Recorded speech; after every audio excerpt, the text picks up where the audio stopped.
and welcome everybody to this month's edition of the Wellness Policy. My name is Ting, joined as always by Jordan Goodman. What's up, Jordan? Yes. What is up? I'm in a new home. We have a new guest. It is a new month, and it is a new episode of the Wellness Policy. Oh, big changes for you over the past month. Moved into a brand new apartment, right? Jordan? A row home. We call them row homes in Baltimore. A row home. Okay. I got a basement now, Way. Thank you. Ooh, okay. Lovely. Well, we are here with a guest for this month's edition of the show, and many of you listening will be very familiar with this man. He is one half of the BDE, Davie Portman. What's going on, Davie? Hello. I'm good, Way. How are you today? Hello, Jordan. It's a pleasure to be here. And of course, we want to say hi to everybody watching us right now in the Zoom room. As always, on Thursday at about 3 o'clock or 1 o'clock. However, we'll let you know once a month we do one of these talks. And Jordan, what is our topic for this month? The topic is community. And boy, have we done a lot of pre-production for this episode, Way. Yes, I believe it was one conversation that maybe you and I, Jordan, have had. And then we were like, hey, Davey, you want to join us for this? And Davey said yes. So yeah, I mean, I loved season 1 and 2. I can't wait to get into the whole topic. We're talking paintball. We're talking Donald Glover, right? That's why I'm here. I have never seen the show. So neither have I. No. Well, how are we going to work this conversation then? Well, clearly you're the community expert here, David. Yeah, we'll have to adjust the conversation slightly to talk about the concept of community itself. And Jordan, why did this? You were the one to suggest this topic again, and what interested you about this particular conversation? Well, look, at least for the point of this show, I'm interested in having conversations around things that contribute to our well-being, mental health and otherwise, and ultimately that affects all people. And especially wrestling fans, as this is our specific community at Post Wrestling. And I don't know if it's a conversation that necessarily we have often, or it's even something that we think about. But given that pro wrestling is a very specific community that is kind of like the cultural glue that brings us together here, it's something I've always paid attention to, even as a young kid, where I was part of a wrestling community, as I've been part of many other important communities. And as human beings, like, connection to other people is part of our need. It's part of our drive. It's part of our survival. So I think, having a bit more awareness around the ways in which we identify and relate to different communities is important and healthy to our well-being. And Davey, we didn't just ask you to be on the show because we know how much you love NBC sitcoms. It's also because Jordan and I both feel over the course of the past year and a half or so, you've done a tremendous job of uniting audiences of upNXT and the BDE into just an incredible sense of communal feeling when, through your Twitch streams, or as we're recording this, or you're actually hours away from doing the Survivor Series draft for another year. And we thought that you'd probably be a great person to speak about this topic itself. So yeah, Davey, maybe talk a little bit to us about the development of what you have dubbed the BDE universe. Thank you. Well, I think it's one of the maybe positive things coming out of this pandemic has been the ability to kind of be more than just two guys who talk about wrestling and put it out there for people to listen to, and definitely becoming more of a community. The Post Wrestling, the upNXT community has definitely grown over the last year. And I think a lot of it is, I believe we're social animals at the end of the day. Whether you're like an introvert, an extrovert, we are all social animals, and we require that kind of social connection with people. And that was taken away from us over the last 18 months. And a lot of us stuck at home. I know, I personally went through a bit of a rough year, and it was kind of diving headfirst going, okay, well, how can we use this time effectively to kind of just grow,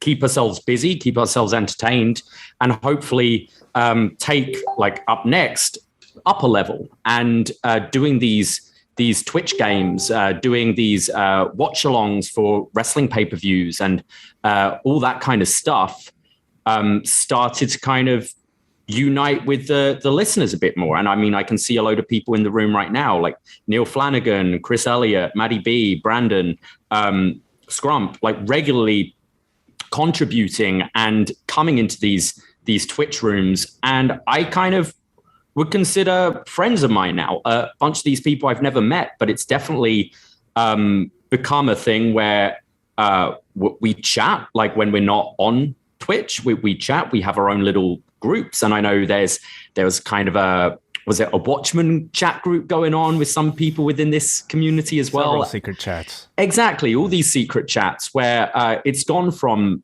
more of something where it's just we podcast and people listen and they're our listeners to no, these are our friends. And this is a community we built. And it's been really awesome for kind of Braden and us getting messages from people saying like, well, thank you for providing this during the pandemic, especially because it's given me something to do. It's given me something on a Wednesday night. I know I go in the Twitch room because you're chatting about NXT or AEW, and random nights where we're just watching, like we were watching a load of old Rumbles last January and that kind of thing. And definitely it kept me sane the last year because I am a social person. I work in a bar, which is a very social job, and to kind of have that removed for a good 9 months, pretty much, I needed that interaction, and having this interaction definitely helped me. And I think it helped others too. Certainly. Yeah. And I speak like, simply as a fan of you guys, like, the times that I've ever dipped into any of your live games, it's something that I think is very special about the type of podcasting you and Braden do. It just feels a lot more like hanging out with friends. Whereas, I think like what John and I do are maybe a bit more news based, but still, it says a lot, I think, about the type of podcasters you are and the type of audience that we've both managed to acquire over our 3-4 years of existence at this point. And Jordan, you and I kind of spoke briefly about like what the crossover might be between simply being a listener and being an engaged member of a community. Do you have any thoughts about that? Yeah, and to go even deeper with the conversation we briefly had yesterday, the question was, well, what is the definition of being a part of a community? And perhaps maybe in a general sense, I think if we feel a sense of belonging, perhaps, and subscribe to some of the norms and the ideas and the cultural kind of hooks of a group of people, then I think it's valid to say that you're a part of a community. There's a reason I'm wearing an I'm a Way Ting Guy t-shirt for this episode. I have been a part of what is now known as the POST Wrestling community since maybe 2013. And I had been listening to other pro wrestling podcasts and radio shows prior to that. But when I found The Law and really your shows underneath the community of The Law, for me, it was like, okay, these are guys I would be friends with, perhaps, just culturally, age, the ways in which you were speaking about wrestling with intelligence and with humor and with critical thinking. And so for me, it was like, this is a community that feels interesting to me. And I have been a part of that community since then. Now, back in 2013, and for many years, I wasn't really interacting or engaging with many members of the community, yourself included, but I still felt like I was a part of it. My, I guess, kind of cousin, but a brother too, Brett is with us in Zoom, and he was someone that I would like talk about post wrestling or The Law about with. So he was part of it as well, and we kind of had this common bond as close friends that lived in the same area, and we could talk about, hey, did you listen to that that dry humor of Wei Ting at the beginning of the Raw episode this morning, perhaps. And but over time, we started developing like actual social relationships where we'd communicate through Facebook Messenger and then eventually in person. And especially over the past year and a half, doing it this way.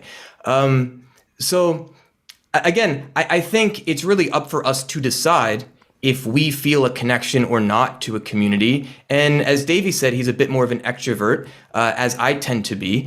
And there are plenty of people where speaking up or being more of the center of attention is not interesting, is overwhelming, it drains their energy and so on.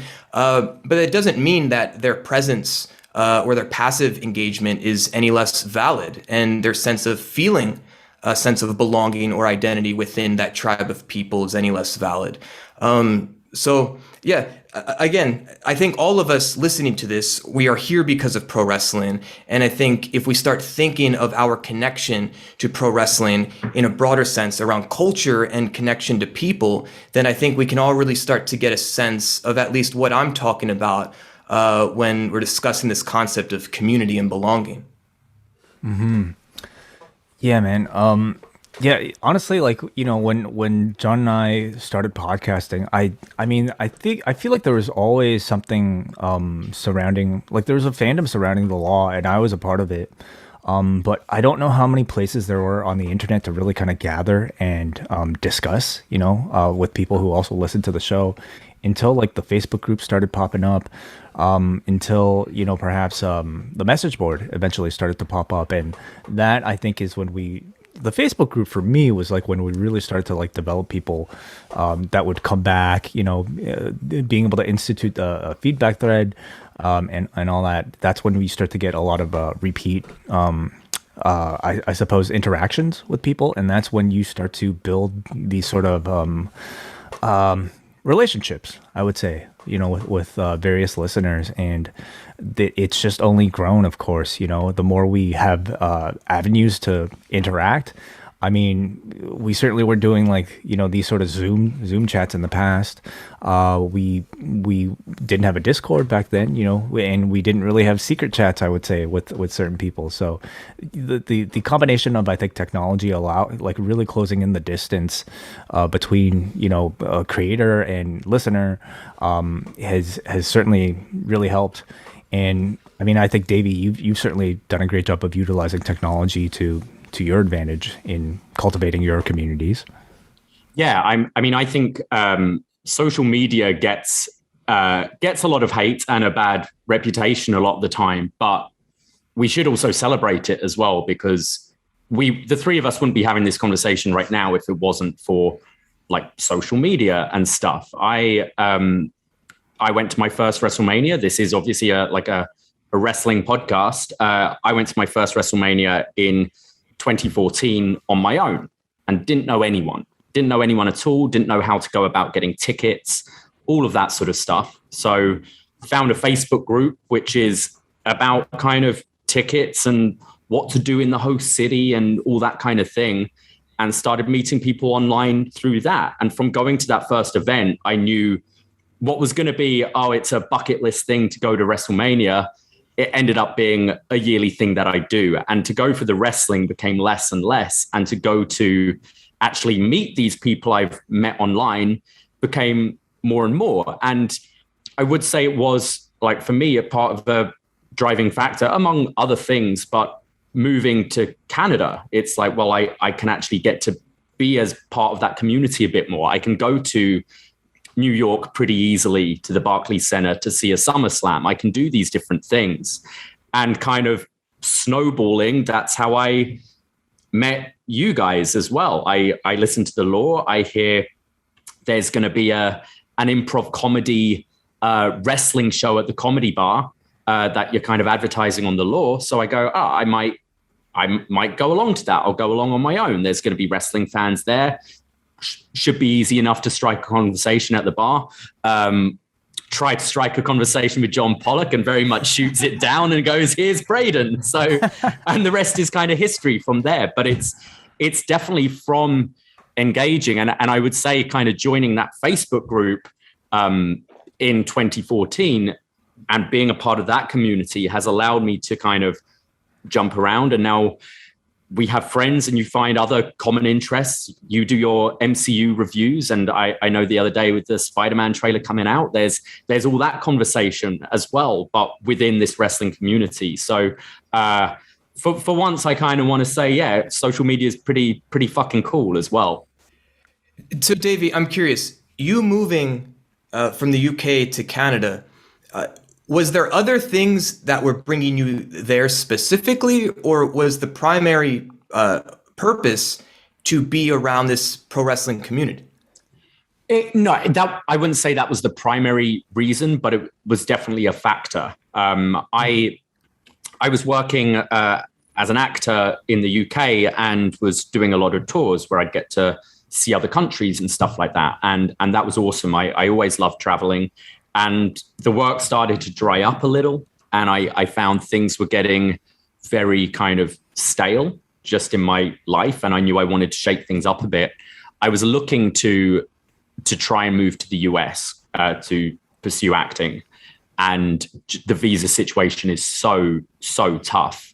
Whereas this kind of Commonwealth connection with Canada and the UK, you can come on these 2-year visas. So I have a lot of friends and family in the States, and I'm like, well, it's closer. I can go and dip down and see them relatively easier than taking a flight across the Atlantic. So definitely part of, I wouldn't say it was a big selling point, like I'm going to move to Canada to watch wrestling and meet wrestling friends, but it was almost a perk. You go, I get to go and I can go to a SummerSlam. I can go to a Survivor Series at the ACC. I can do all these things that haven't really been on my doorstep back home. You know, you are clearly somebody who I think like makes friends very easily. You can start conversations very easily, but I have a feeling a lot of people maybe listening to this, myself included. I mean, it's, you know, many of us consider ourselves introverts, and striking those conversations in brand new, unfamiliar situations is very difficult. So, you know, and of course, like a lot of us would love to connect with other wrestling fans in a foreign city or whatever as well, but don't necessarily know how. So maybe if either of you, what would you say to somebody who's looking to, you know, integrate themselves a bit more? So I just moved to a new neighborhood, as we said. And one of the key things for me in finding a neighborhood in Baltimore City to move to was I want to be able to walk to a legit coffee shop. And there's 1-2 blocks from me. And maybe the second or third time since I've moved that I went in there, I was wearing my Ring of Honor hoodie. One of the baristas said, "Oh, ROH." And we started talking. And then like now we're friends. So like he literally kind of asked me out to be his friend a week or so ago. So I now have a new friend that perhaps would not have been the case if I had not been wearing a Ring of Honor hoodie. So, I mean, think about how we do connect with other people, even if we're not going to open our mouths and socialize. If we see someone out in public wearing something and it's culturally significant of something we're interested in, we're probably going to notice it and feel some sense of connection to them.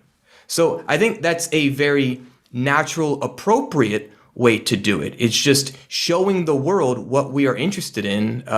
And it's a much easier open as far as socializing with the stranger.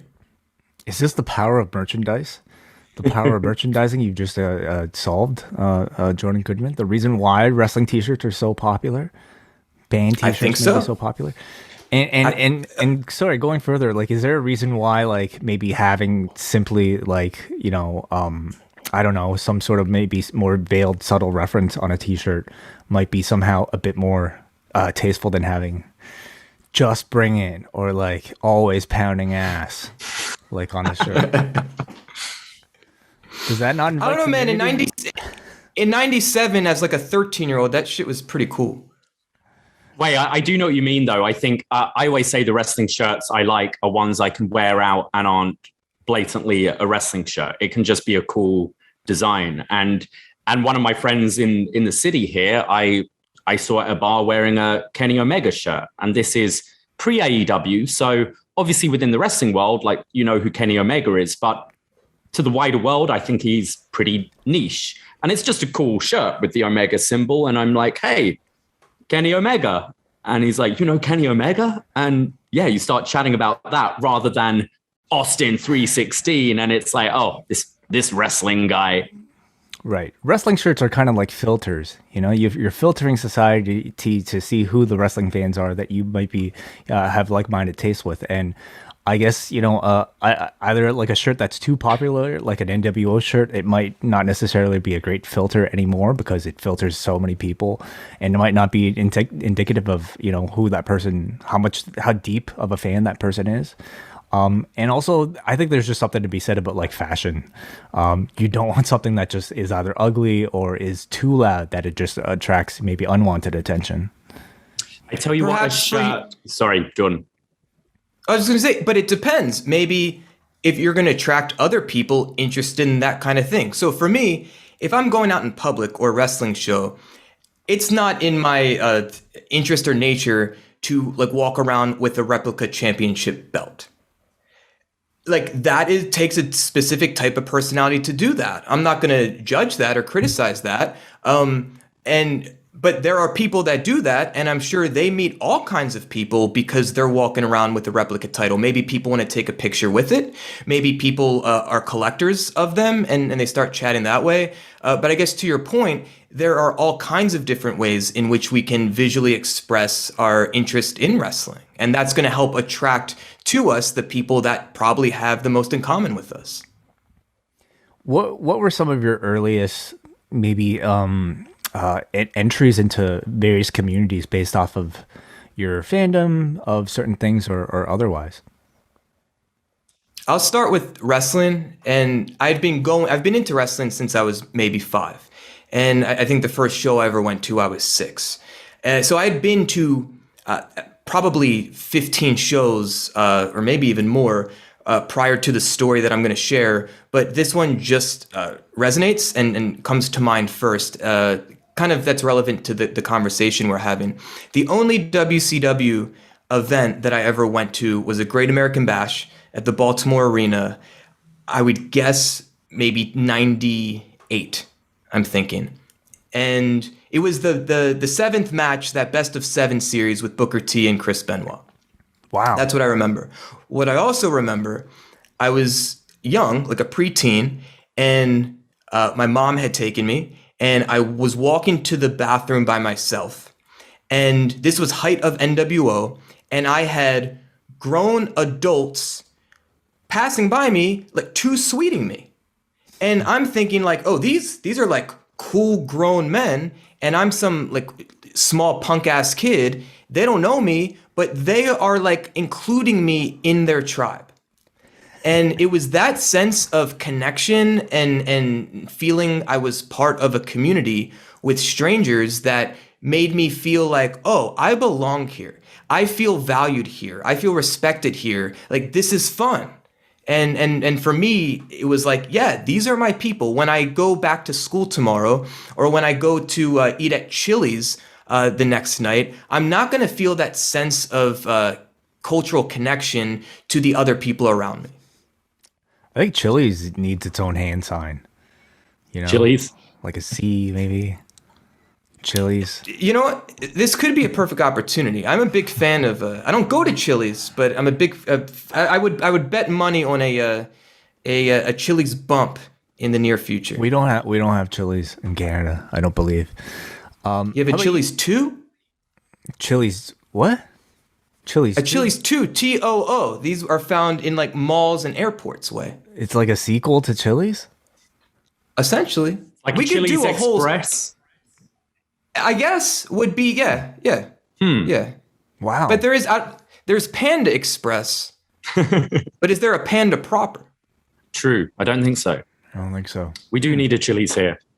Yeah. What about you, Davey? What are some of your earliest?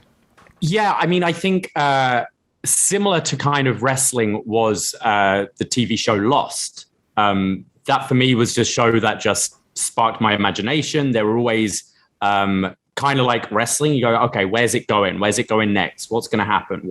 What's this character going to do? And I joined a forum because you kind of analyzing the episodes, and very similar to the Post Wrestling Forum, the whole subject was lost, but there was loads of different discussions. There were like games going on in there and things, and everyone would hop on after an episode and theorize what's going to happen and take screenshots of, oh, did you see Walt was on the milk carton here, and if you play this backwards, it says this, and just expanding from what I enjoy as just a 40-minute TV show every week that on the surface you can just sit down and enjoy, much like a casual fan with wrestling, to going, well, actually, let's analyze this, and where do we think it's going, and why did I like this, and why didn't this work for me?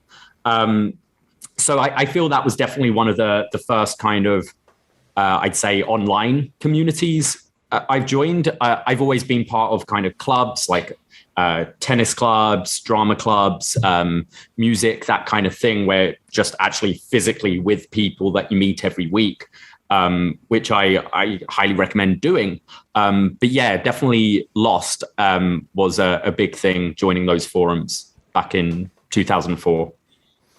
For me, it was always like bands that I felt like I had my strongest interactions with when it comes to online communities. You know, it was like message boards. It's always message boards. I mean, it was at least back then. These days, I suppose maybe communities exist a bit more on a Reddit or a Discord or something like that. But for me, it was always like these community message boards for like a Weezer message board or like a Death Row and Bub message board where we would organize meetups around concerts and whatnot. So that stuff was always incredible. Like it just kind of went hand in hand, I would say, with the sort of DIY culture of a lot of the bands that I absolutely liked. And in many ways, I think it's the perfect vehicle to kind of take your fandom to the next level, really. See, I never got too into message board culture. But I was going to shows a lot. And it's same to being at a wrestling show. If I'm going to a concert, of course, everyone is there for a similar purpose, and it's a very specific cultural purpose. So you feel a sense of connection and similarity to all the people that are around you. And thus, if you are a bit more shy or it's more awkward to start chatting with a stranger, at least for me, it's infinitely easier if I'm at a concert, because we all know that we have one specific thing in common that most people out in the world, perhaps are definitely not interested in. Kind of similar to that NWO story. Remember the first time that I saw Insane Clown Posse? I'm sure Davie Portman is a longtime Juggalo. Oh, my favorite. And yes, whoop whoop.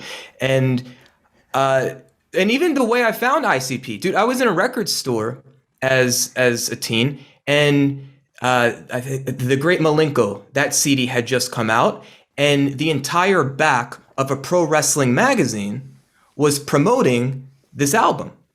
So I was like, okay, they have a connection to wrestling. Let me check out their music. So really, wrestling was my gateway into this band and their community. And so the first time I saw them, I think I painted my face. I'm pretty sure did the whole face paint thing. And again, I'm a kid. I'm like, my mom drove me and picked me up and had all the towels, knowing that I'd be covered in soda on the ride home. And I'm in line with guys that are like twice my size. And within minutes, I'm like on the shoulders of some guy, and we're all just like a cappella rapping lyrics to an ICP song. So again, it was this sense of like, I'm this small kid who is like holding court and feeling accepted by a community of like older men. And that was an interesting way to spend a Tuesday night at that time. I think we've kind of all mentioned about being shy and not maybe being confident putting yourself out there, even if it is something like a band or a wrestling show. I find you, Jordan, you mentioned about going to get a coffee, like going for a walk and getting a coffee. I've got to do that every day. I know it would save me a lot of money to just have a coffee machine and make a coffee. But for me, it's that first social interaction of the day. I go for a bit of a walk, and You say, hi, how are you? Yeah, you don't have to try and spark any sort of crazy conversation. And they'll either go, I'm good, how are you? Or sometimes they engage a little bit with you. And just having that brief conversation at the beginning of the day is cool for me. And I feel just kind of getting the confidence to kind of put yourself maybe in social groups. I think you've got to feel comfortable doing stuff on your own as well. So I'd recommend going to see a movie by yourself. Movies are the most unsociable situations anyway. You can't talk, but there's a stigma I feel a lot of people have. I hear a lot of people go, oh, I've never seen a film by myself. And you go, well, why? Well, why is that? Because you're sat in a dark room in silence watching this thing. And sure, at the end, you might talk to your friend about it, but really, it's not a particularly social situation. And if you can kind of build up, start doing that by yourself, maybe you want to take yourself for lunch. And then maybe you want to sit at a bar, and a bar kind of like a coffee shop. A good bartender will try and engage with you a bit and see where you are. If you don't want to talk, they'll kind of leave you. But you're putting yourself in situations where maybe if you're not the most sociable person to make the first move, there are people around you. So then you might want to go to a concert and have big guys put you on their shoulders or whatever. And even finding little tricks, if you don't want to necessarily go right up to someone and be like, hey, be my friend, let's talk. You can always go like, hey, do you mind watching this for me? Can you take a photo of myself at this concert or whatever? You know, there's little things, little excuses you can use to engage with someone. And then you kind of put the ball in their court. They'll be like, hey, how are you enjoying the concert? That kind of thing. Or sitting at a bar. Oh man, this game, I can't believe that they just scored, sports, whatever. You know, there's different ways you can engage with people. And I think the first time I went to the movies on my own were because I had a break between my two shifts. And I felt kind of weird about it. I'm like, oh, going to the cinema on my own. And then I came out and I was like, I loved that. I love just sitting there on my own, not having anyone in my ear, not worried about if the person next to me is enjoying the film as much as I am or what, and started doing it a lot. And I've definitely got to the point now, I love doing so much on my own, going traveling and meeting other people. I know it's kind of a weird time right now, but I would always book myself in a hostel if I'm going somewhere, because it's the easiest way to meet other people. And you can kind of you're not tied to them. If someone goes, hey, do you want to come out? No, I'm doing my own thing. And that's cool. You're traveling on your own. But if you go, yeah, actually, I'd love to join you for that. It's little things like that that actually make it a lot easier, even if you are a bit of an introvert. And I've seen people, I've been in hostels and there's been people who've been kind of quiet, but join with you and join with your group and that kind of thing.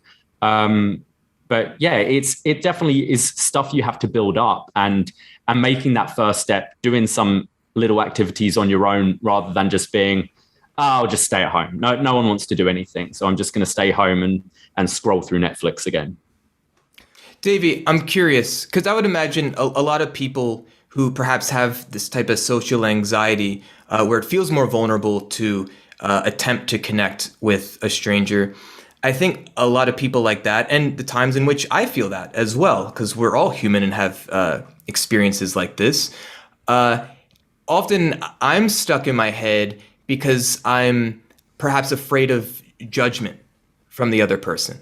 I've also come to learn that if that's where I'm operating, then it's probably some sort of way that I'm actually judging or criticizing myself. But Davey, with you, I'm curious, you have a lot of training as an actor and in improv. Would you say that or those experiences or training have perhaps contributed to your comfortability in the unknown of a social interaction? I mean, I would say I'm never 100% comfortable. Even as an actor and as a podcaster, I get nervous doing public speaking. That's something different to me. Kind of talking with you guys like this is very different from standing up in front of a hall of people and giving a speech. It's very different from, say, like trying to ask a girl out that I find cute or whatever, or just engaging with people. There are those always those fears. And just because someone seems, a lot of actors are the most introverted people you'll meet, and it'll surprise you. I remember Same there with was pro wrestlers. Yeah. Or I any remember creative. the actor Rupert Everett was on Celebrity Apprentice in the UK, and he quit after a day and said, there's too many characters. I feel so like, there's too many cameras. I feel so kind of uncomfortable. And people are like going, this is an actor. This is like a Hollywood actor. What does he mean he's feeling uncomfortable? And it's like, yeah, because he's being himself. And I think also that fear of rejection. Say you put yourself out there, hey guys, how we doing? We're enjoying the concert, and people look at you and, who are you? It's that fear of rejection is there, and it does suck. But ultimately, it's more of a reflection on them than you necessarily. And what have you lost?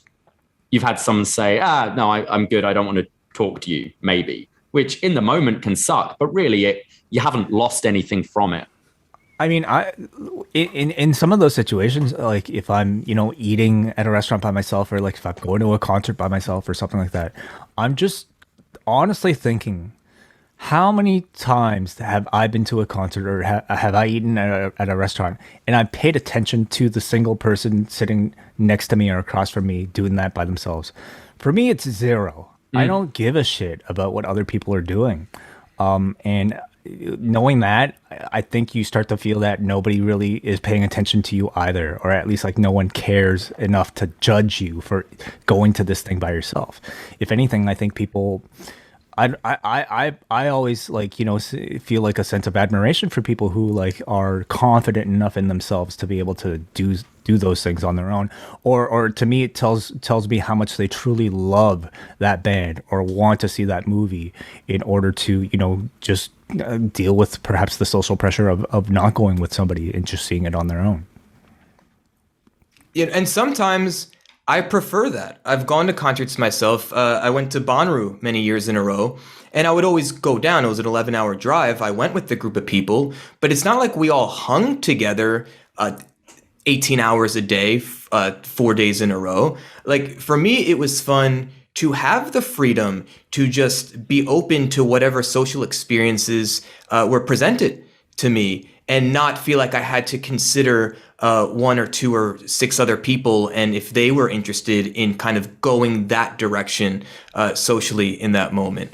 I think part of what we're getting to is just a comfortability with ourselves. And to your point, Wei, I think when I started to really understand that as a young guy, where everyone is so focused on their own shit. We're all the star of our own show. And so if I can just acknowledge that the other people around me, of course, they may have judgments of me. They may have criticisms of me. If they do, why would I really care? And again, that's part of our own sense of like self-esteem and confidence. But even still, like most of the people are just stuck in their own heads with their own self-criticism and feeling like everyone's judging them. And I think once you perhaps even start to have empathy for other people having that experience, but even just the universality of we all are human and we all are not perfect, and we all have insecurities and vulnerabilities. And also, we are wired to be connected, to feel seen. So, I mean, to me, that makes it easy to go on the street and make eye contact and maybe smile or give a head nod just to acknowledge a person's existence. And if they don't give it back, I'm not insulted by it, because it was really about me just being kind and generous. But knowing that at a certain level, like we all want to be seen and feel heard and things like this, I don't know, it feels nice to just connect with other people. And again, the point isn't to get a specific response back. The point is just to do it. Mm-hmm. Some really interesting thoughts brought up by both of you. And at this point, I wanted to open it up to everybody who's in the Zoom room right now who might have something to say about the topic. If you want to share some of your first experiences of engaging with online communities or real life communities, if you have anything to add to the conversation, we would love to hear from you. And let's start off here with our friend Scrump from Pro Wrestling Tees over in Chicago. Scrump, what's going on? Hello, gentlemen. How are you guys doing? Hey. Scrump! Good. Nice to hear from you. Well, it's funny you speak specifically like community online because, with David being here, it's funny because they always tell you like, don't meet strangers online, and definitely don't drive to Canada to go spend the night with them because I met Davey and Braden once along with you, Way, and they were like, yeah, if you're ever up in town, come on through. And maybe like a month or two later, I took them up on that. Again, I knew they were good guys from just having listened to the show, but it was never a thing where I really do them, But over the course of time, we've gone on many a trip, spent many a time together, and I'm glad because again, with the post community as a whole, like there's so many cool people that I've gotten to know. One of the things that when I started like my own podcast, it was primarily I just want to talk to my friends and I want everyone else to know how cool they are. And through that, like I've had to have many of you guys, like you guys have been on there, or I've been on your shows and things like that. And while like, yeah, it's cool to talk to the Young Bucks or Eric Bischoff or Kevin Smith, whatever. Like, I mean it with no hyperbole. I think it's way much of a bigger deal that like I get to talk to you guys and that, you guys are people that I can text or talk to about just whatever. Last time David was here, we literally drove around to like 4 a.m, just the middle of nowhere because nothing else was open. And I enjoyed just like, bonding with all you guys and talking with all you like that. And, again, there's other people just in this chat right now. And like, I love that Post and upNXT, they've fostered that community because, especially with wrestling, it's always one of those things where it's like, oh, you like wrestling? That's so stupid. But like, I unapologetically love it. I unapologetically like talk about it. And I think, we've fostered a community where you can sit there and have these conversations that other people would normally ostracize you for and not have to worry,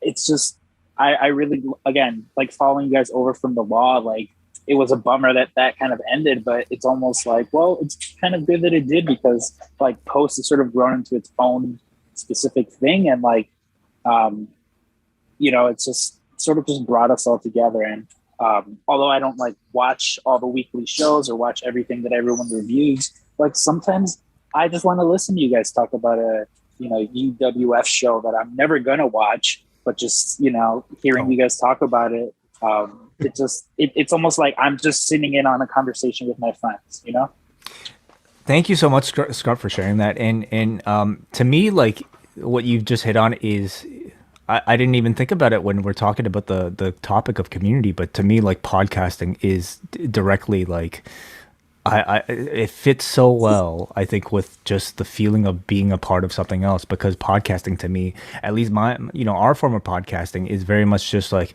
we don't edit, like we record the conversation that we have and then we put it out there. And for me, the power in that is that it directly, often for me, feels like we're either letting other people in, just sitting here to listen in on our conversation, or if I'm listening, I feel like I'm just sitting in on somebody else's conversation on a regular basis. So thank you for sharing that, Scrum.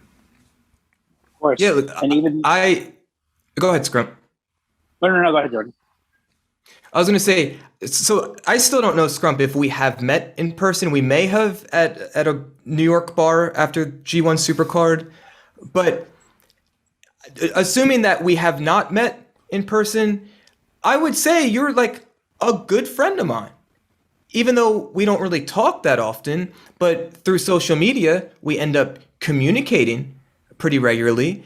And I've been a guest on your podcast. You've been a guest on my silly Instagram live show.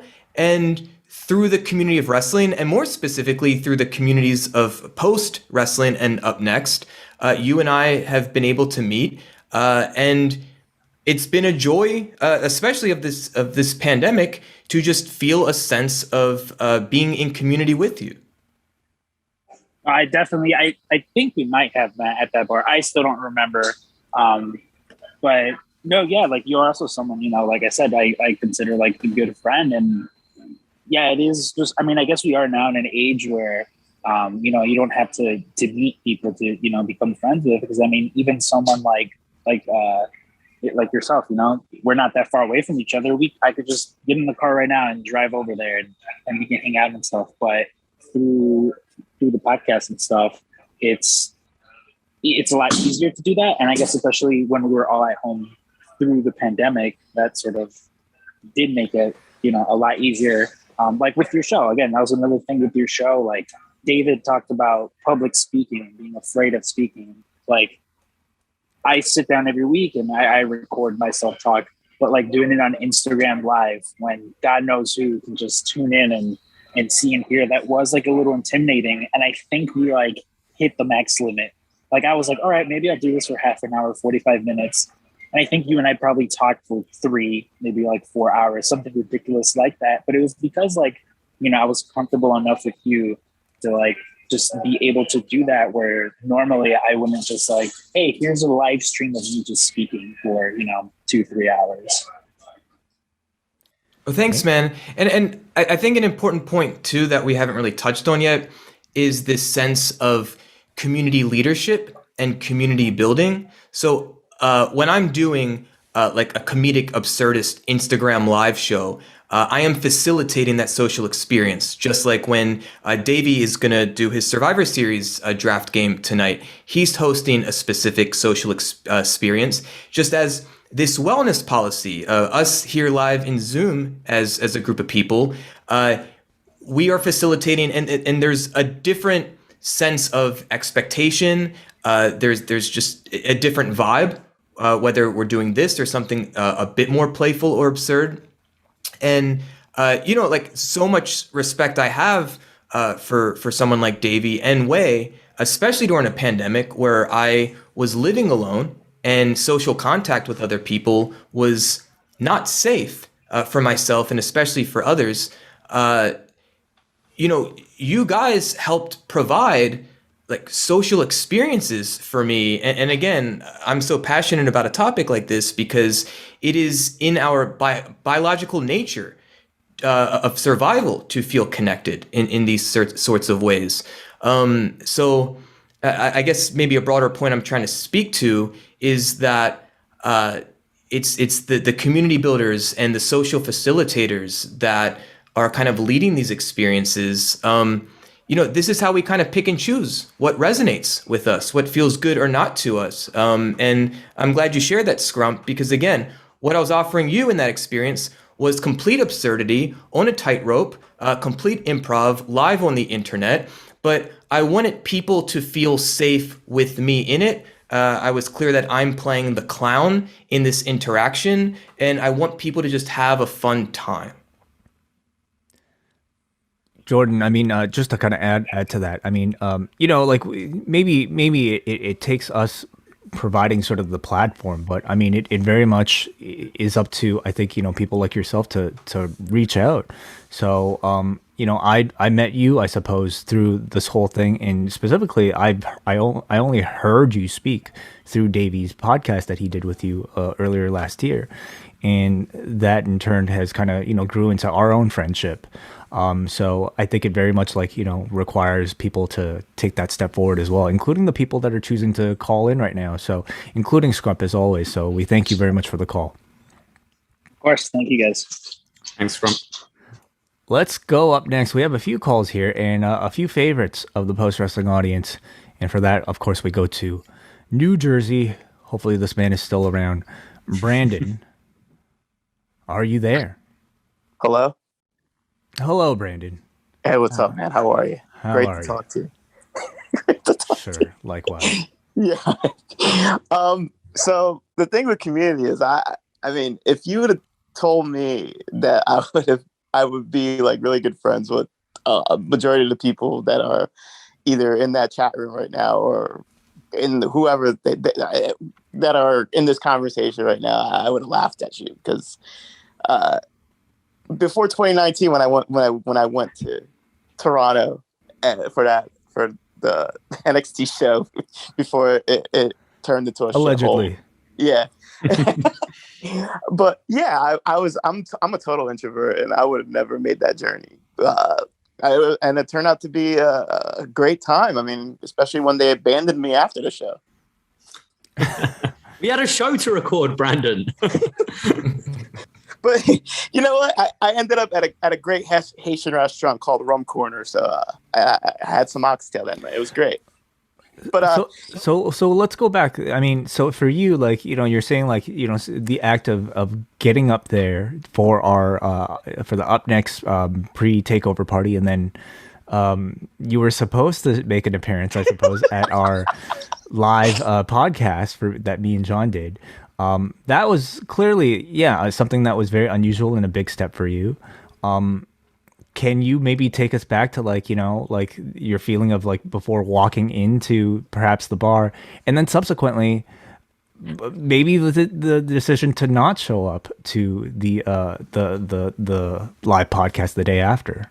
So can we go a little further back to your New York show for that? Oh, Mania? okay. Yeah. So that was like, because like I got into your podcast, like I full disclosure, I wasn't really a Law fan, but I heard Jordan Breen, a mutual friend that we know, he was on one of your Rewind delays, and it was funny as shit and whatnot, and I was a big fan of his. And I didn't really get into the Law, and then by the time I started getting into the Law, it was over, and then you became Post Wrestling, blah blah blah. So I went to the New York show, and I was called out after I wrote an email by John, and I was scared to death, and I was sweating profusely because I don't like crowds. Like, well, I didn't back then. I'm more adjusted to it now and whatnot. But so I remember going to the New York show, and I saw MJ, and he was at a table next to me. He was like, "Man, I can't wait to meet this Brandon guy." He was like, "I love his emails." I was like, "Oh fuck, I can't believe I created this persona." So he was like, "What's your name?" I was like, "Oh, Guillermo."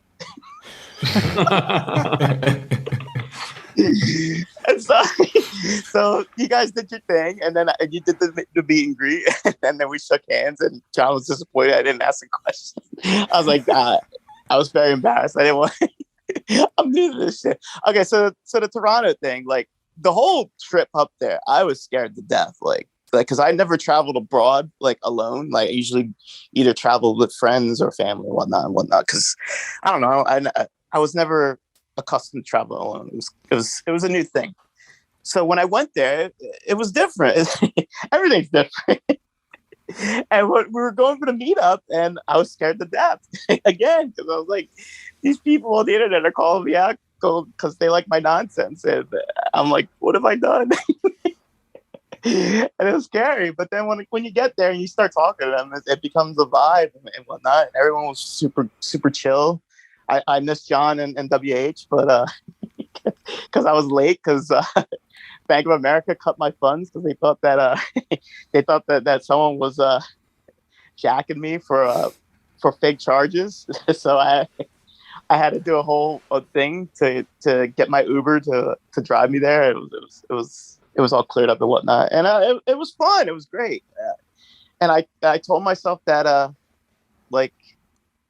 that I was going to travel more after that because I was like, "What? It wasn't that big of a deal. It was cool. I mean, it's cool to do new things and whatnot." And then the pandemic hit, and now here we are back to square one. Wait a second. So what? And so why did you not show up the day after to our podcast? Oh. So this is a funny story. So I was a big fan of Cash Cab. And like I like Canadian television and whatnot. So I started watching your version of MTV, Much Music. I was like, oh shit, they got a different version of Cash Cab. The Canadian version of Cash Cab. So I started watching a whole block of it, and by the time it was like over, it was like it's like time to go to get my flight. Yeah, I missed the show. Okay, so you picked Cash Cab over us. All right. Well, not as dramatic of a story as I thought, but Right. I'm sorry to disappoint you, right? hey, glad you could make the trip anyway. And Cash Cab is a great show. So thank you for sharing, Brandon. And of course, we all appreciate your part in the community. Listen. This call was a train wreck, but in all seriousness, like the community that you guys have fostered, like Davey and Braden and Post is like some of the people that I interact with are like friends of mine now. Like I talk to them like almost every day. Like I used to be terrified to send Way a message on Messenger or like God forbid send something to John. And, like they're very accommodating. Like I could send Way a picture of me donating blood. That was weird. Yeah. That was super weird. I will say like what amazes me is like I think John, like especially when we get to like very late into the podcast, he does have a pretty like short leash about like how much he can take, but he always has energy for your calls. Like he always has energy for your feedback. And I mean, I don't know. You just have no matter how disastrous they are, like asking about Eric Marcotte doing an impression of Jeff Goy and whatnot. So it could be as nonsensical and he has totally the patience lost. of it. Totally confused. Anyway, thank you, Brandon. Appreciate I love the you call. guys. I love you. Thank you. All right. Wait, I was scared to talk to you too. Why, man? Like, Because you're such like a significant cultural figure. hilarious. That's really silly. But yeah, I guess I can understand if like, you know, like the interaction is largely one way when you're just kind of listening to, you know, somebody talk for a long time. But I mean, how do you feel now? Like how do either of you feel now, you know, after actually knowing me? Like well, now we're friends. Yeah, this is normal now, and we're so used to kind of recording and interacting in this way. But for sure, like I listened to you for a couple of years before I met you and was involved in all this. So it definitely is. It's an adjustment. Nerve-wracking. Yeah, it is. And I think like anytime. Sorry, go ahead, please. I was say the perhaps maybe. You're right. The one-sided kind of relationship of consuming someone's content for so long and the intimacy of podcasting perhaps as well. You know, I am a legit fan of yours still, obviously, and John, and had been for many years and had consumed hundreds of hours, if not perhaps 1,000 or more hours of your content to the point where when I first met you guys. I briefly met you, but I sat with John and chatted with him for a little while in New Orleans at Supercard a few years back. And, you know, that weekend I was meeting a lot of people. For months at Ring of Honor, I was working with some people that I had been fans of and watching on television for 10 or even 20 years. But I was very honest when I told John, like, yo, man, you're the coolest dude that I've met this week, or this is like, you're the person that I was most looking forward to meet, because you guys were such fixtures in my life, and that's a big deal. I mean, it's an honor, first of all, like to absolutely hear it. But like the way I've always kind of looked at my position in this whole thing is just like I just happen to be this guy in this position, you know, like with like that John Pollock happened to pull into a recording studio one time, and here I am like 13 years later. So it really could be anybody, and I really just I mean I just see myself as no different from, you know, anybody listening to this right now. So. But thank you for sharing. Always happy to hear that. And of course, we go to the chat room for conversations with more valued members of the POST Wrestling community, including Hansi. Hansi, are you there? What's going on, man? It's a good show. I kind of came like 20 minutes late, but I picked up what you guys were talking about, and you guys are talking about community. So I kind of, you know, it was one of the topics I kind of related to because I know this, man, ever since I listen, it's kind of like been a gift and a curse because I finally feel like the last couple of years that at least kind of partaking in this community and at least keeping myself limited in the sense that I don't want to be overbearing. I know people are going to say, oh, you know, you're not going to be overbearing, but my mental issues and all that is like very, very overbearing, especially since I've like, I don't know, maybe because I didn't take, political stuff like super seriously back then. And like knowing like, how the world operates or how I think it operates. So I was always easy going with everybody and all that. So I feel like, if I keep myself limited in a sense, even though I might suffer a little bit mentally, I feel like I found a good community I can chill with. Because like I've been around all kinds of communities ever since post Stern. And the thing is, like, people think that when I name drop Stern that I'm trying to like go, oh look, be impressed that I was on Howard Stern. I mean, sometimes that might be if I want to talk to a chick or something like that, maybe. But no, but the thing is, I do that because I put it out there because I think people who will know that I'm from that show, they have this perceived notion. They have these like preconceived notions that they go, oh, well, he was a mentally ill guy on that show. If anything goes wrong, then we can just weaponize his mental health. And trust me, there's times where I am irrational with stuff like that. And then especially when you're in the world of quote unquote conspiracy, you think that, okay, well, the mainstream media is not telling me everything. I need a community that's gonna like discuss things. And then you find out that those communities as well are like funded by like, far right wing people. And then they're also taking advantage of the truth to spread their own shit. So like, so I become disillusioned because I don't know who to trust, who to be around with. But like, I don't have a problem doing stuff on my own kind of in a way. Cause sometimes I just feel like mentally I'm in my own head anyways. And I'm always constantly coming up with dialogue and stuff like that in my head so I can write a sitcom or something like that. So I'm always in my own head and recreating shit in my own head. And it becomes way too much for me to like have to be a part of like a social group because I don't know if I'm going to offend somebody. I'm always worried if I'm not funny enough, if I bring it up to the table. That's why I like limiting my interactions. Like when I call into your show, I try to like limit myself as much as possible because I don't want to like hold you guys and kind of go, oh my God, Hansies won't stop fucking talking. You know what I mean? So but I think that this community that I've been a part of so far has probably been like one of the better communities that hasn't made me feel like shit for being mentally ill. And you guys have been very accommodating and you guys, I give you props for not pulling the busted open or the Howard Stern shit by going, oh, he was crazy on Howard, so let's get him to be crazy on here, knowing that it'll fuck up my mental health in some way. You know what I mean? Thanks, Hansi. Yeah, I mean, honestly, I think we just go by what you give us, and it's like your calls. You're probably one of our more, conscientious callers of our time, and you usually just kind of get your question in there, and then you dip out. And oftentimes, I think you can stay on a bit longer if you really wanted to, just to kind of engage in the conversation. But I think we all appreciate how respectful you are. And we give you that same respect. Like I don't, I did listen to Stern for a time, but I admittedly like I'm not as familiar with maybe your persona that they tried to cultivate for you on that show. So it's not really what our show is about anyway. Like we're pretty much news and opinions, and it's whatever you give us that we showcase.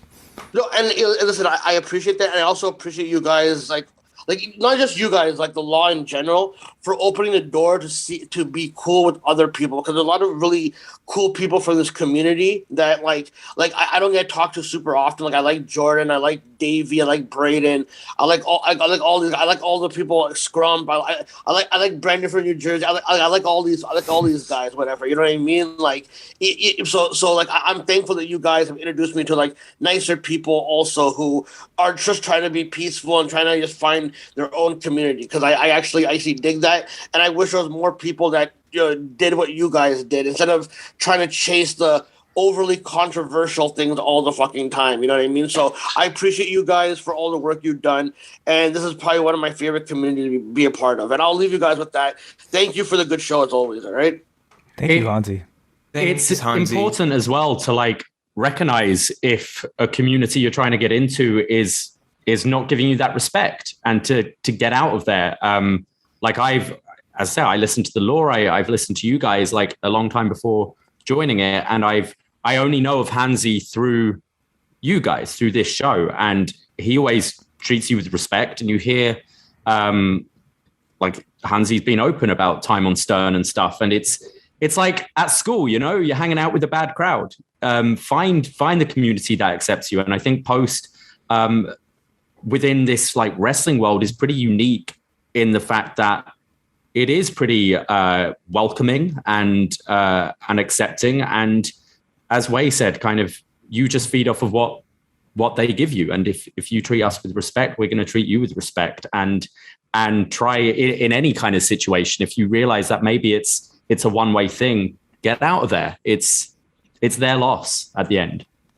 And to an earlier point, Davey, like I want to acknowledge Wei and John for being the social leaders of this specific community, where people like Hansi can feel a bit safer to be himself and perhaps not feel as much of a pressure to lean into some personality aspects that start to become more of a caricature of who he can be, as we all do in certain ways. But, you know, again, I've been attracted to this community because it feels much more accepting. We come as we are, and that's good enough. I also want to offer respect to Hansi in the sense that, you know, when John and Wei are doing these live shows after the TV episodes on Zoom, like when I go in there, Hansi is the one facilitating conversation. Mm-hmm. I don't get a sense that it feels overbearing or not. He is the one raising his hand, being generous and saying, I am going to help lead because I know there are other people sitting here that may want to socialize, but they may not feel quite as comfortable raising their hand and saying, I'll go first. Mm-hmm. And when it's time to start the show, he's very self-aware of that too, and he knows when to drop out. That is a great point, Jordan. Yeah, I mean, usually when I log into the rooms, you know, before our live streams, it's if Hansi wasn't there to start conversation, like it would be incredibly awkward. So he really provides a service for me to get comfortable in those rooms. And then, yeah, like to you know, often be first and sometimes being the only person to raise their hand to have the conversation. There wouldn't be a show, or at least we wouldn't have that segment of the show if not for people like him. So thank you for bringing that up, Jordan. Let's go back to the Zoom room here, and we've got Chris Elliott. Chris Elliott, former challenger, I shall say, for the upNXT crown. What's up, Chris? Loser at upNXTmania. Yeah. Runner up. How are we all doing, guys? Yes. Hey, Chris. Yeah, let's go with that. I mean, really, I just kind of want to echo a lot of what's been said today and just say thank you to you all. I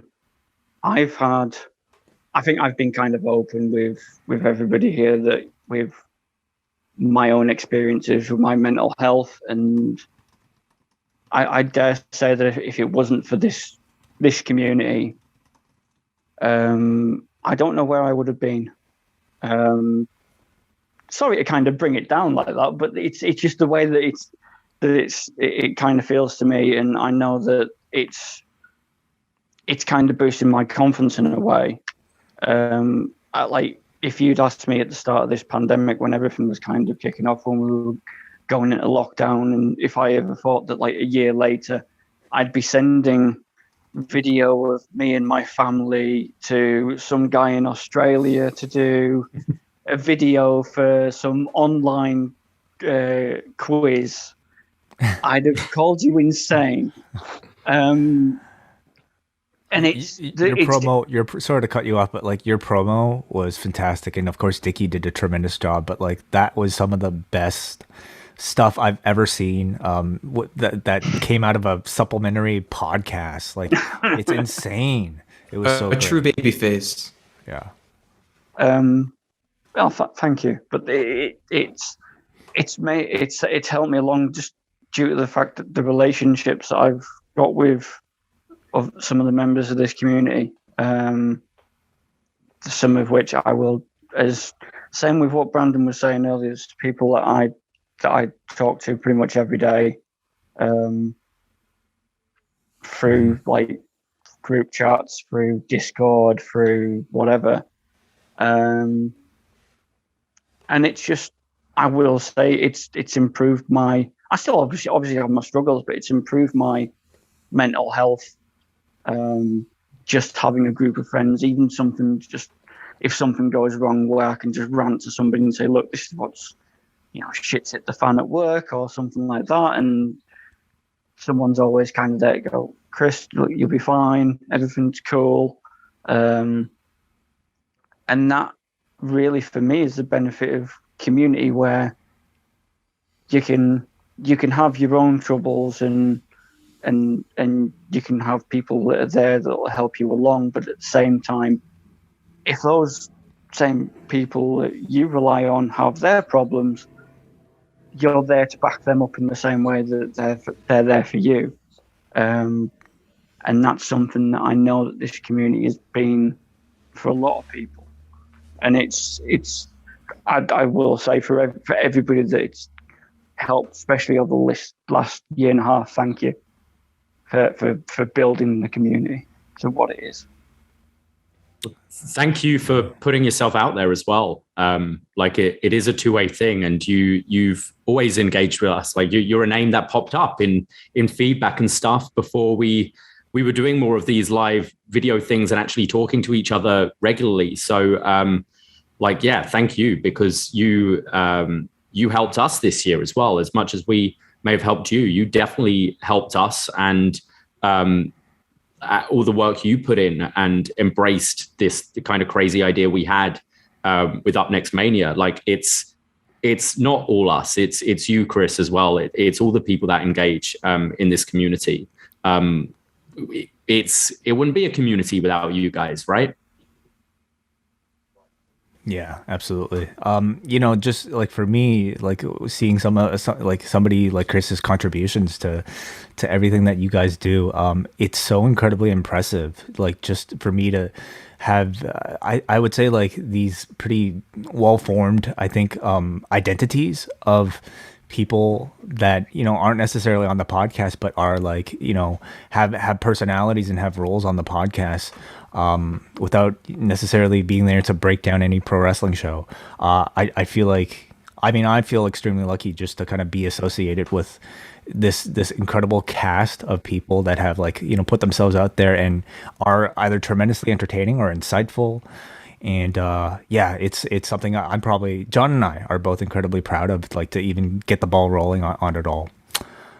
So thank you so much, Chris, for the call. I just wanted to say thank you, Chris.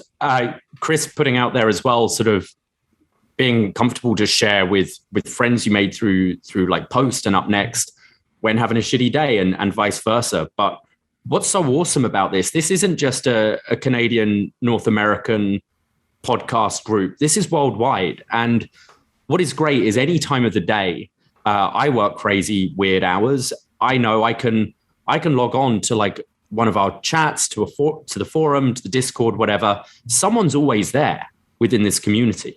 You want to talk, someone is always there, because like you've got people in Australia, you've got people in the UK. It's worldwide, and there's always someone there to listen to you and to engage with, which is awesome. So awesome. Mm-hmm.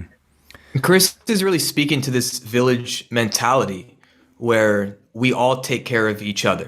And at times, some members of a certain village are going to need more support, but there is this commitment to the tribe as a whole. And pre-internet, and even further back than that, the ways in which we would relate to people in certain communities, it was obviously much more location specific. These are my physical neighbors, and then often religion was kind of the place that we would gather and feel connected to a community, going to church, for instance. But now, especially with the internet, as we've been mentioning, we can be a lot more specific in how we most feel alive in our own identity and seek out the people in which we can form tribes and build villages with, in the ways in which we feel like a more interesting or best or more honest version of who we are. And that is acknowledged and reflected and validated by others who see these things within themselves as well. So Chris, I want to say thank you for leading. Thank you for opening your heart, because I know that there will be many people around the world listening to what you just said and in the ways that you have led by sharing your story and experiences with a bit more vulnerability and an open heart. That's giving permission to other people to do that for themselves, whether it's sharing a bit more with a friend that they know through this wrestling community or within another community of their own. But in this way, you have helped the village in your sharing today. So respect to you, and thank you, Chris. Thank you so much, Chris. At this point, guys, this was not something I really kind of planned in conjunction with the release of this edition of the Wellness Policy, but something that just kind of fell into our laps, courtesy of listeners David Myers, which I guess many upNXT listeners may remember as not Josh Groban. Not Josh Groban. Not Josh Groban. Earlier this summer, he actually approached me and John with an idea for a podcast, and he unfortunately can't make his way onto this edition of the show to discuss it. But I do have his initial pitch that I would like to read to all of you because I think it perfectly encapsulates what the podcast is about. David Myers, not Josh Groban, says, "Hey guys, one of my favorite parts of Post Wrestling is the community of listeners you built up. On the Friday and pay-per-view shows, I always look forward to people calling in.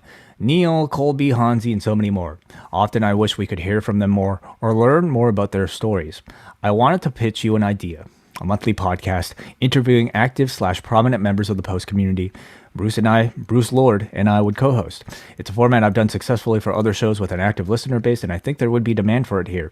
Each podcast would be 45 minutes to an hour, covering topics such as, how did you get into wrestling? How did you discover John and Way? Your favorite things about the Post community, your favorite matches and eras, what currently excites you in modern wrestling, etc.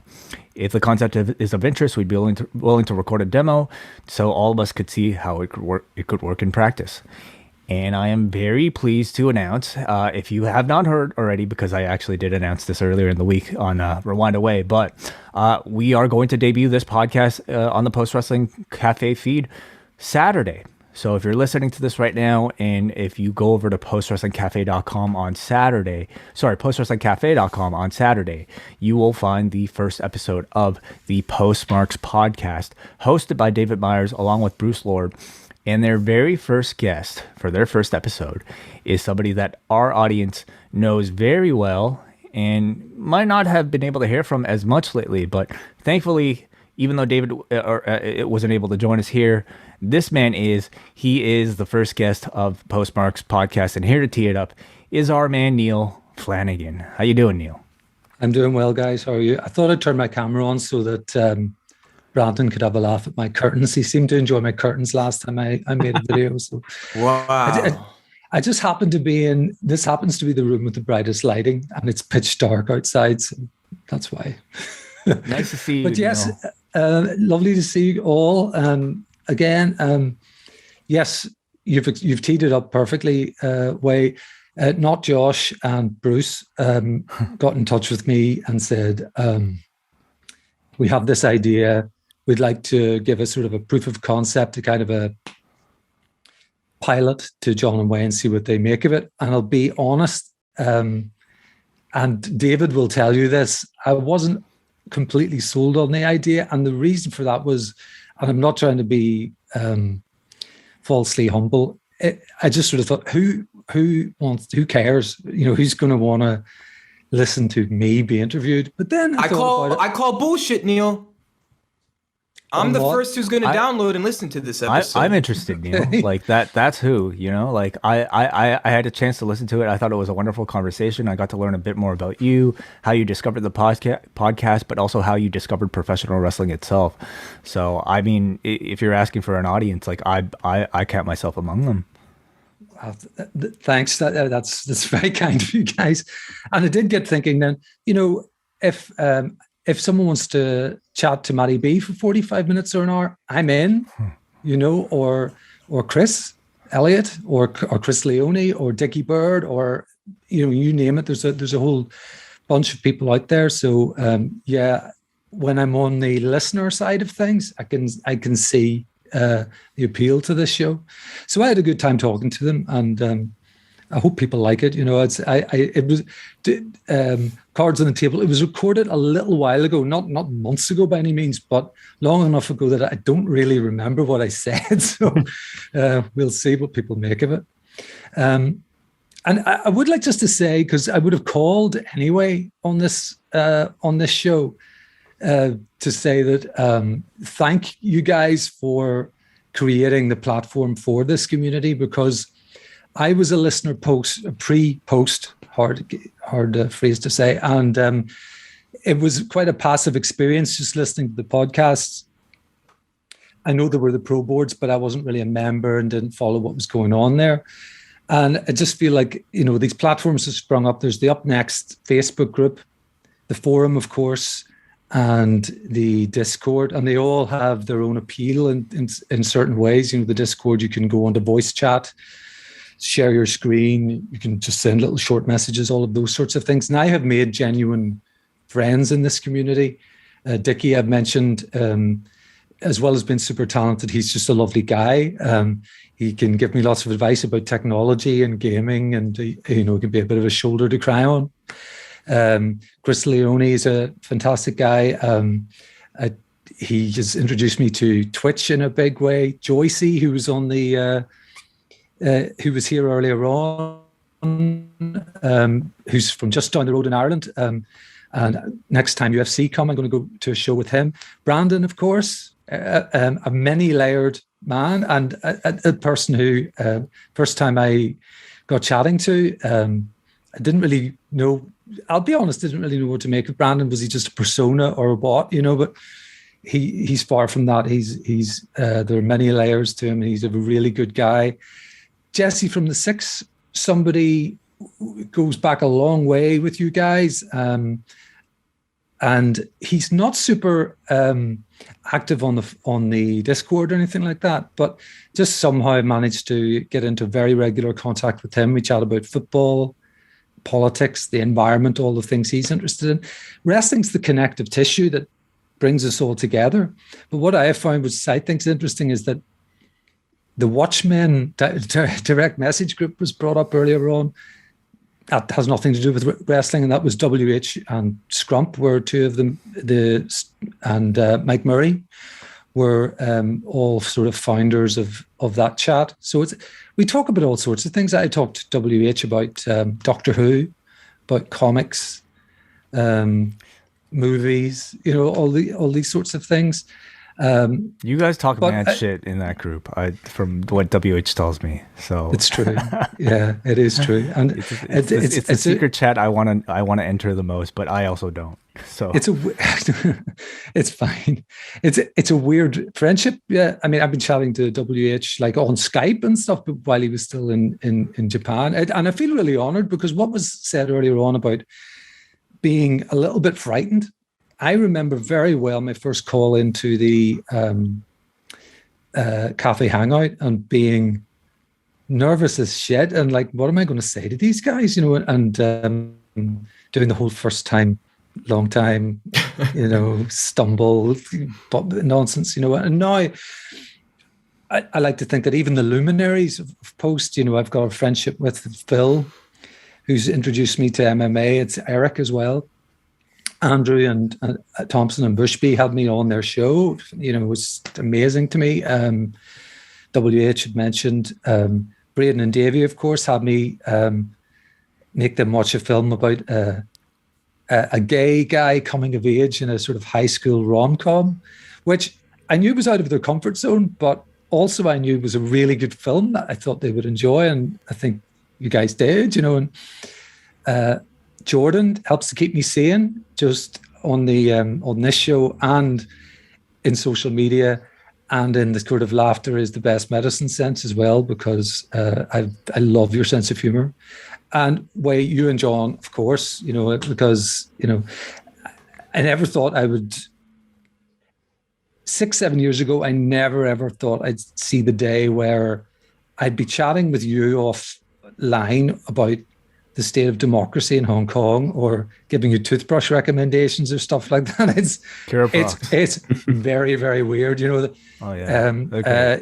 You know, we're pals now of at least of a sort, and it's incredible, and that's all down to community. So of course, as usual, I'm rambling, but it's a wonderful thing, and I hope to listen to the other episodes of this to get back to what I'm meant to talk about. The other episodes of this show, and can't wait to see who they get on. Same here. Their story. Yeah, I'm very excited, and I think most of you listening to this right now, if you've gotten this deep into the podcast, I think you're exactly the type of audience for this particular show. So it's called Postmarks Podcast. It's going to be on the Post Wrestling Cafe feed, but it'll be free for anybody to listen to. So all you'll have to do is to click on the link whenever we send it out there this weekend, and you can listen to it. Or if you are a Post Wrestling Cafe patron, you get it directly into your phones. So thank you so much, Neil, for being on the show and being a part of the community. Thanks for having me. Cheers, Neil. Thank you, Neil. So at this point in the show, guys, is there anything else you guys like to add to the conversation, or do you want to give some plugs about where people can find you? I think Brandon... No, go ahead. I was going to say, well, as Brandon from New Jersey said in the comments, Neil giving the Oscar speech, I think Neil is perhaps one of the most articulate members of this community. And what a leader for us all to kind of put a pin into this conversation today. But maybe Davey had something to say. I don't know. It seemed like it. I just wanted to shout out John Cino as well, who's really helped Braden and I so much over the last couple of years. And if you want to support him, his T-shirt has just gone up on the Pro Wrestling Tees upNXT store. So get yourself a Shine the Dark T-shirt, prowrestlingtees.com/upNXT. I believe there's a load of Thanksgiving Black Friday sales this weekend. So a good time to get it. And I believe a hoodie's on its way too. And everyone loves the hoodies. But Sino is a invaluable member of this community and has helped us out so much over the last couple of years. It's a beautiful shirt. It's nice, right? Logo. Yeah. Shout out Dickie Bird once again, coming to the rescue there. And I saw his tag team partner per se, Fire Frank, is going to be a significant part of this game you're hosting tonight. Yes. Yes, we're doing our third annual Survivor Series game tonight. If you're listening to this after Thursday, it will be up on our Twitch and the YouTube and the audio version on the Patreon. But Fire Frank is defending the BDE Championship in a fatal 5-way Survivor Series draft. We've got Brandon from New Jersey challenging for the title for the first time. We've got Braden, the former champion, trying to regain that title. And we've got a couple of guests as well. So tune in at 9 p.m. Eastern time tonight for that, or find it youtube.com/upNXT and hit that subscribe button and subscribe to Post Wrestling. They need 10K. We just want 1K right now. So go ahead, go there. Everybody.